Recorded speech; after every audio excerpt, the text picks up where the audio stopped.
Muito bem, galerinha, sejam todos muito bem-vindos ao nosso curso de português preparatório específica e exclusivamente para o concurso do INSS. Nós sabemos que esse concurso aí está em vias de ter o seu edital publicado, é o que todos nós esperamos, não é verdade? E pelo que tudo indica, quem vai fazer essa prova vai ser a Fundação Carlos Chagas. Então, se você está adquirindo esse curso, eu tenho algumas considerações iniciais a fazer. Primeiro, galera, como é que eu montei este curso, né? Eu montei este curso tendo como referência o último edital da prova do INSS. Então, os itens do edital eram exatamente estes aqui, olha só. Do 1 ao 12, tá aí. O nosso curso foi montado, então, tendo como referência este edital do último concurso do INSS. Então, nós vamos trabalhar sempre assim em relação a estes temas. Estamos começando o curso hoje, então vai lá. Vamos trabalhar esse tema da compreensão e interpretação de textos, teoria e prática. Depois a gente vai seguindo tipologia, ortografia, acentuação e assim sucessivamente, ok? Outra informação importante, esse curso ele não está sendo gravado em sequência. Então, de repente, se você já adquiriu o curso, de repente você já assistiu lá a lição número 4, acentuações, e fala, professora, cadê a lição número 1? Não, a lição número 1 tô gravando hoje, então, sendo que eu já gravei algumas outras. Então, é só para você ficar tranquilo, tá? Eu costumo gravar efetivamente pelo assunto, para você já ficar com a matéria toda daquele assunto fechadinha ali, tudo bem? Mas é só para você não estranhar, isso é uma didática minha, não tem nada a ver com o tempo de concurso, é uma opção minha que eles aceitaram, então caso você compre o curso, professora, tá faltando o tópico 10, já assistiu 9, pode passar pro 11, porque eu tento fazer as coisas de modo a não deixar você dependente nesse sentido. Então fiquem tranquilos, mas muita coisa já foi gravada, a gente já tá quase finalizando essas gravações, mas fiquem tranquilos, só para te dar esse posicionamento. Tudo bem, galera? Então é assim que vai funcionar. Você tem aí o meu Facebook, qualquer dúvida, qualquer sugestão, você pode entrar em contato comigo. O meu Facebook é um Facebook que não tem um estagiário respondendo, então quando eu respondo, sou eu mesma quem responde, tudo bem, galera? Eu sei que eu não respondo muito na hora, porque a vida é muito corrida, não dá tempo, mas pode ter certeza, se você receber uma resposta oriunda do meu Facebook, fui eu que fui lá e escrevi pra você. Bacana? O nosso melhor contato é de fato Facebook, e-mail, essas coisas não funcionam muito bem. Prefiro o Face, que é um canal destinado exclusivamente para os alunos. É a nossa fanpage, beleza? Então vamos lá, queridos. O nosso primeiro tópico a ser trabalhado é esse aqui, compreensão e interpretação de textos. Eu já costumo dizer que esse aqui, para muitos alunos, é um abacaxi, né? Quando a gente fala de compreensão e de análise sintática, isso aí é o abacaxi dos alunos, né? E aí, a gente já começa com um tópico assim, você já vai começar dando um pulo do gato na sua vida estudantil. A primeira coisa que você tem que saber em relação a esse assunto é que se no seu edital vem escrito assim, e eu tirei isso exatamente de um edital, se no seu edital vem escrito compreensão e interpretação de textos, eu te faço uma pergunta. Você acha que essas duas palavras são sinônimas? Galera, é claro que não. Se elas fossem sinônimas, elas não teriam esse sentido, elas não estariam ligadas por essa conjunção aditiva. Então, a primeira coisa que você, enquanto aluno, tem que compreender é isso aqui, ó. Compreensão é diferente de interpretação de textos. Quando você começa a entender isso, você já começa a dar o chamado pulo do gato. E aí, porque o aluno acha que compreensão é a mesma coisa, né? E aí eu tenho certeza que você, muitas vezes na sua vida, já ficou em dúvida entre duas questões. Eu tenho certeza. O aluno fala assim pra mim, não, eu sou bom em português, eu só não sou bom na parte de gramática, mas na parte de interpretação de texto eu sou muito bom. Aí eu pergunto, e na parte de compreensão? Aí o aluno fala, não, na parte de compreensão eu sou bom, então, interpretação. Eu, não, você me disse que é bom em interpretação, e na parte de compreensão? Não, professor, eu sou bom, tô falando, eu sou bom em interpretação de texto. Ou seja, a maioria dos alunos efetivamente acha que compreensão e interpretação de texto significam a mesma coisa, quando na verdade não significam. Basicamente, a teoria do nosso assunto, ela se resume neste slide, galera. Olha só o que tem nesse slide, galera. Compreensão tá aqui na parte de cima, interpretação na parte de baixo. Então, vamos completar isso aqui que você vai entender. Quando a gente fala em compreensão de texto, você vai entender que qualquer informação obrigatoriamente estará, olha o que você vai colocar agora aí no teu material. Quando eu falo em compreensão de texto, aquela informação está no texto. Olha só, meu aluno, quando eu falo está no texto, é está no texto. Tem que estar ali, meu filho, tem que estar escrito ali.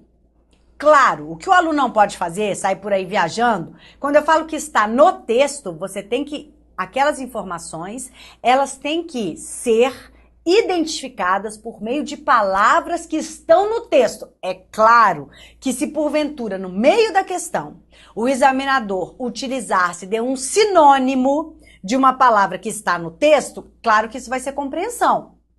Entenda isso. Mas o fato é, a informação, ela está ali e ela está adstrita ao texto. Porque muitas vezes o autor, ele me dá uma informação, só que a partir daquela informação eu posso o quê? Eu posso ir além do texto, eu posso concluir, eu posso inferir, eu posso deduzir. Tá reconhecendo essas palavras? Estas palavras, quando aparecerem no enunciado, deduz-se do texto, conclui-se, infere-se. Se for CESP, o CESP adora essa palavra infere-se, tá? Estas palavras, elas indicam que a informação, ela começa no texto, mas ela vai além do texto. Vamos preencher isso então. Então, aqui a gente vai escrever assim, ó, interpretação está além do texto. Doutores, este é o nosso pulo do gato. Vocês não têm noção, ó. Esse no e este além aqui, ó, é que fazem toda a diferença. Então, meus queridos, vejam lá. Já entendemos que compreensão é diferente de interpretação. Talvez agora você entenda por que nessa sua existência você tá lá fazendo a questão, você lê o texto, aí você fala, não, eu sou muito bom em interpretação de texto. Aí você vai, alternativa A, essa não. Alternativa B, essa sim. Alternativa C, ué, essa também. Alternativa D, nem pensar. Alternativa E, em hipótese alguma, em lugar algum do cosmos. Aí você fala, putz, grila, B ou C? Aí você lê a B e fala, cara, tá beleza, tá correto isso aqui. Aí você lê a C e fala, gente, também tá correto. Aí o que você faz? Essa banca é um absurdo. Não, porque eu odeio FCC, eu odeio SES, não dou conta, né? O aluno que vai mal no SES, não, só sei fazer prova da FCC. O aluno que vai mal no FCC, eu sei fazer prova do SES. E aí fica essa bagunça. Aí você fica com raiva da prova. Aí você me manda e-mail, professora, cabe recurso, não cabe, não posso te ajudar. Mas enfim, eu tenho certeza, todos vocês aí já efetivamente ficaram em dúvida entre duas questões. Você tá entendendo por que você ficava em dúvida entre duas questões? Eu disse ficava porque isso agora é coisa do passado. Por que você ficava em dúvida entre duas alternativas? Exatamente por isso, querido, porque uma das alternativas dizia respeito à compreensão e a outra dizia respeito à interpretação. Professora, isso tá um pouco confuso para mim. Então vamos lá. Dá uma olhada nesse exemplo aqui que eu trouxe pra gente. Juliana andava cabisbaixa. Olha só. Essa é a frase que eu tenho pra você, tá bom? Esse aqui é o nosso texto. Juliana andava cabisbaixa. Jóia. Aí eu pergunto assim pra você, meu aluno, a Juliana andava com a cabeça baixa? O que você vai dizer? Sim. Aí eu digo, meu aluno, a Juliana andava triste? Aí você vai dizer, sim. Só que, o que eu quero que você entenda, que você me disse duas coisas que não são absurdas, são duas coisas coerentes. Não é verdade? Olha, a Juliana andava com a cabeça para baixo. Juliana andava olhando para o chão. Posso dizer isso para você? Juliana andava olhando para o chão. Correto. Juliana andava tristonha. Correto também. E aí, então, por que você fica em dúvida?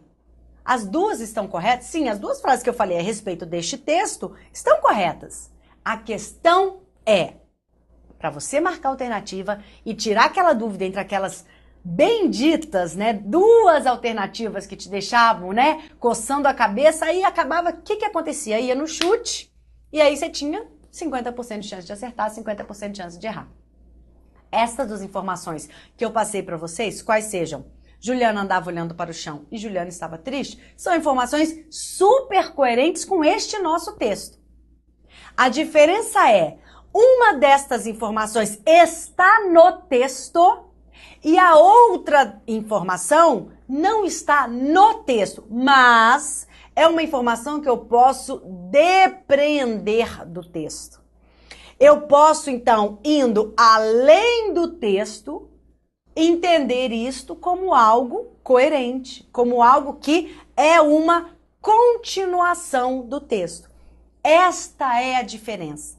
Se no enunciado o cara pedir um comando de compreensão, Dentre essas duas respostas, Juliana andava de cabeça, Juliana andava olhando para o chão e Juliana andava triste. Se o enunciado perguntar algo que está no texto, Juliana andava de cabeça olhando para o chão. Se o enunciado perguntar algo que está além do texto, aí a Juliana estava triste. Então, entendam, as duas informações estão corretas. Essa informação é procedente, Juliana andava olhando para baixo. E essa informação também é procedente. Juliana andava triste. A diferença é onde encaixar cada uma destas informações. Queridos, é o seguinte, vocês concordam comigo que essa informação, olhando para baixo, é de alguma forma sinônima desta palavra, cabisbaixa? Sim, tem toda a coerência, né? É o que eu falei. A informação, ela está no texto, ela não precisa necessariamente aparecer com a palavra do texto, mas aquela informação ela tem que claramente estar no texto. Claro que o examinador muito provavelmente vai colocar aquilo lá no enunciado de maneira sinonímica, né? Ou seja, ele vai usar de palavras sinônimas para colocar aquela informação que está no texto em uma das alternativas, tá? Então, quando eu digo que está no texto, eu não estou dizendo que eu preciso obrigatoriamente usar a mesma palavra do texto. Muitas vezes isso até acontece. De fato, na alternativa você tem a mesma palavra do texto, mas muitas vezes também não acontece. Então, na verdade, é a informação. Galera, cabisbaixa é sinônimo de olhar andando para baixo. Olha aqui, olha a minha cabeça, cabisbaixa. Para onde que eu tô olhando? Eu estou olhando para baixo. Isso é um fato, né? É uma informação que está no texto. Agora, eu posso dizer, ela olhava andando para baixo, ela olhava cabisbaixo, ela olhava com a sua cabeça inclinada 90 graus em relação ao tronco. São sinônimos, são diversas maneiras de dar a mesma informação. Isso é um fato. Agora, então essa informação está no texto. Galera, se está, olha o teu julgamento, informação, pode ser informação, pode ser opinião, tá, galera? Aqui eu tô colocando informação porque estamos aqui num aspecto mais factual, né? Mas poderia ser uma opinião, nós temos aqui muitos textos que são opinativos, né? E que o autor coloca ali o seu ponto de vista, não tem problema algum. O fato é, se a informação ou se a opinião estiver no texto, então, doutores, o comando é esse aqui. Então, isso é uma questão de compreensão de texto. Agora, Juliana andava triste. Galera, em linhas gerais, em CNTP, né? Assim, pelas condições normais de temperatura e pressão, uma pessoa que acabou de ganhar na Mega Sena, ela não vai andar na rua olhando para baixo. Por mais que ela queira disfarçar de eventuais assaltantes, né? Ela não vai andar olhando para baixo. Ela pode até tentar esconder aquele sorriso, mas, né, no mínimo... pelo contrário, eu acho até que ela vai andar com tronco de aço, tipo super-homem assim, entendeu? Então, assim, em linhas gerais, a gente pode subentender que quem tá andando, né? Quando você vê aí na rua uma pessoa, né? Tá andando cabisbaixo, tá olhando pra baixo, não é mais natural, é o que eu tô falando, em linhas gerais, o natural. O que se espera dessa situação não é que a pessoa esteja triste, preocupada, angustiada, sinônimos, né? Sinônimos que são possíveis que eu entenda a partir da informação que o texto me deu. Então, queridos, compreensão não é a mesma coisa que interpretação. Interpretar um texto é você pegar as informações dele e continuar andando, continuar seguindo aquela linha de pensamento, desde que seja uma linha de pensamento lógica. Você não pode sair por aí viajando na maionese. Então, é o que eu tô falando. Em CNTP, em linhas gerais, uma pessoa que está andando, olhando para baixo, não está no seu melhor dia, concorda comigo? A não ser, aí vem um aluno que se odeia, quer tentar acabar com a minha didática, fala assim, professora, ela poderia estar procurando uma moeda que caiu. Beleza, galera, lógico que poderia. Em um texto, praticamente tudo é possível, mas o texto tem que te dar uma informação a mais. Você concorda comigo? Se você não está naquele seu momento de abraçar árvores, né? Se você não está naquela fase de procurar gnomo nos galhos das árvores, você concorda comigo que, em linhas gerais, CNTP, se a informação é esta, Juliana andava cabisbaixa, você não vai entender que ela estava procurando uma moeda. O texto não te deu essa informação que pudesse te levar a esse pensamento de maneira natural. E por que eu tô falando isso? Porque um dos maiores erros que o aluno comete no comando de interpretação, porque como o comando de interpretação é uma informação que vai além do texto, aí aquela galera que gosta de abraçar a árvore vai muito além do texto. E é exatamente esse exemplo. A professora, ela estava procurando uma moeda.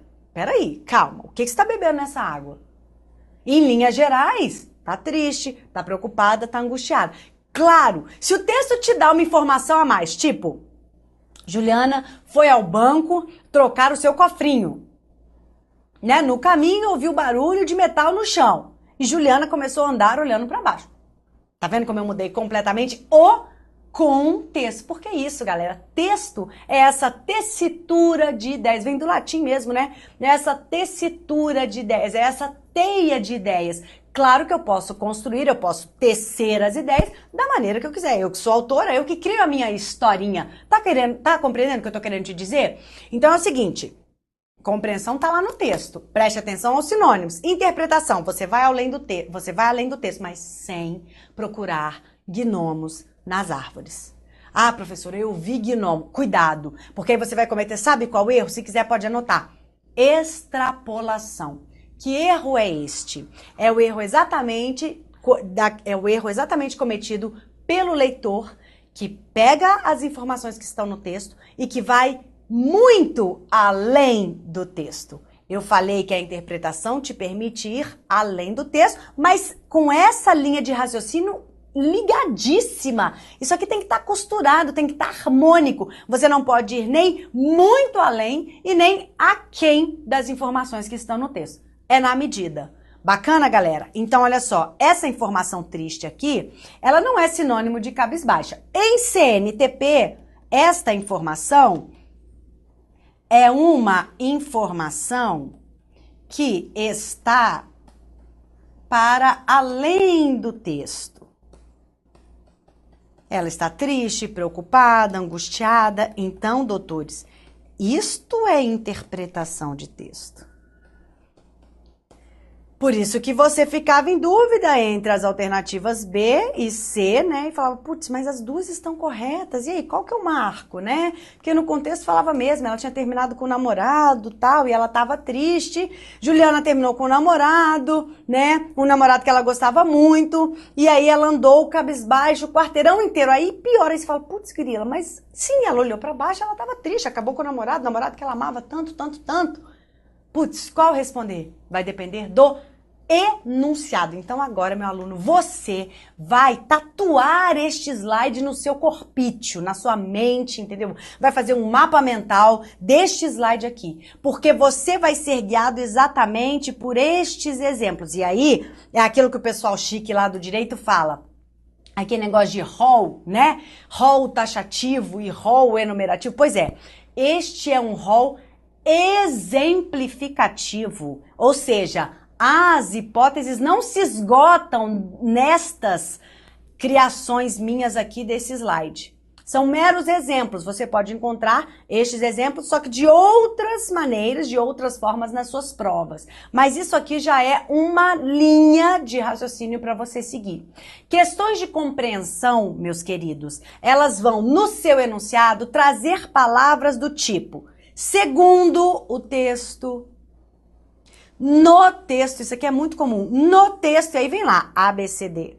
Olha aqui, ó, o texto informa que, o autor ou o narrador do texto diz que, o autor afirma que, olha aqui, o autor defende a ideia de ou que, tá? Segundo o texto ou segundo o autor, né? Tá aqui no próprio texto, o texto informa, o texto afirma, ok? Olha só as palavras. Agora vamos olhar aqui para baixo. Olha os termos que são mais comuns, as questões de interpretação, as questões de inferência, aquelas questões que vão além do texto. Olha aqui. Depreende-se do texto que, infere-se do texto, conclui-se do texto que. Olha essa aqui, galera. O texto permite deduzir que é possível subentender-se, grava isso aqui, a partir do texto. Galera, se é a partir do texto, é exatamente esse raio-x da interpretação. A partir do texto o texto é o seu ponto de partida e você pode perfeitamente ir além deste texto. Qual é a intenção do autor quando afirma? Olha a diferença, galera. Intenção do autor é diferente de o autor diz que. E aí você que é da cruzinha, né? Porque tem as da cruzinha, nós, mais evoluídos, e tem os da setinha. Se você é da cruzinha, você entende que dizer uma coisa é bem diferente, muitas vezes, de ter a intenção. Às vezes, o seu namorado pergunta, está tudo bem? O que é que você diz? Sim, está. E qual é a sua intenção? Completamente diferente. Então, olha a diferença. O que você afirmou? Está tudo bem. Agora, qual é a sua intenção? A depender desse tom do sim aí, ele já sabia, caramba, fiz meleca, né? Esse sim aí dela. Porque... E é tão engraçado quando eles perguntam pra gente, tá tudo bem, amor? É porque não tá? E eles sabem que não está tudo bem. Parece que é pra implicar, mas é essa a ideia mesmo, né? Aconteceu alguma coisa? Você fala não. Ah, tá. Mas ele sabe que aconteceu. Então, dizer uma coisa é passar aquela informação. Agora, e a intenção? Aí depende do quê? Do quê? Do quê? Palavra mágica. Contexto. Quanto mais você, meu aluno, for capaz de contextualizar, de criar aquela historinha, de entender aquilo, de fazer um filmezinho na sua cabeça, um videozinho de quem são aqueles personagens, como é que aquilo acontece, melhor você vai conseguir visualizar esse contexto. E ao visualizar o contexto, você vai conseguir, opa, a cena é esta. O que está na cena é compreensão. Segundo o texto, o autor diz que, o autor afirma que, o autor defende a ideia que, beleza. Além deste contexto, pô, mas peraí, olha só, antes ela estava meio triste por isso, por isso, por isso. Então, pra gente fechar, se a gente visualiza aquele nosso exemplo, Juliana andava cabisbaixa, estas duas podem ser respostas. Depende do que, Rafaela? Depende do comando, meu querido. Vamos imaginar, então, que o comando do texto fosse assim, ó. No texto. Qual seria a resposta? No texto, ó o comando, no texto está, a informação está lá, é compreensão. No texto, Juliana andava olhando para baixo, Juliana andava triste. No texto, resposta B de bola. Agora, se fosse o nosso comando, conclui-se do texto. Olha qual seria a resposta, queridos. Letra C de homens. Conclui-se do texto que a Juliana estava triste, preocupada, angustiada. Portanto, acredito que a partir de agora, aquele nosso terror inicial, putz, eu fico sempre entre duas alternativas, Rafaela. E aí eu acabo marcando ao acaso. Você conseguiu compreender? Este é o pulo do gato. O seu dever de casa é olhar para o verbo, para o comando daquela questão e pensar, peraí, isso aqui está querendo me dizer o quê? Essa palavra. E aí gravem alguns destes exemplos. Conclui, se depreende, se infere, se é possível a partir do texto, né? E isso tudo é interpretação, é além do texto. No nosso caso, a nossa resposta vai ser que a Juliana estava triste. Agora, o autor afirma que, o autor mostra que, ó, o texto mostra que. Tudo isso é questão de compreensão, está no texto. Esta é a teoria que eu tenho para falar para vocês sobre compreensão e interpretação de texto. E para a gente começar bem a mergulhar nesse tema, a gente tem que aprender a ler um texto. Porque ler um texto, meu filho, você tem que fazer com técnica de leitura. Então, no nosso próximo vídeo, a gente começa daqui. Como é, Rafaela, que eu vou ler um texto? Eu garanto pra você que você tinha aprendido a ler as coisas de uma certa forma com a tia Maricléia, mas a gente vai mudar isso. Então, nossa primeira parte é essa, entender que compreensão é diferente de interpretação. A partir do próximo vídeo, como ler um texto, e aí a gente vai aplicar isso já nos exercícios. Este tópico do edital é um dos mais importantes. É um dos mais importantes. Tenha atenção, vamos praticar bastante, ok? Memorize estes comandos, não saia daí. Muito obrigada pela sua atenção. Sejam todos muito bem-vindos ao nosso curso do INSS. Acredite, você é capaz, eu estou esperando você. No próximo vídeo a gente continua com a sua preparação. Tchau, tchau, galera!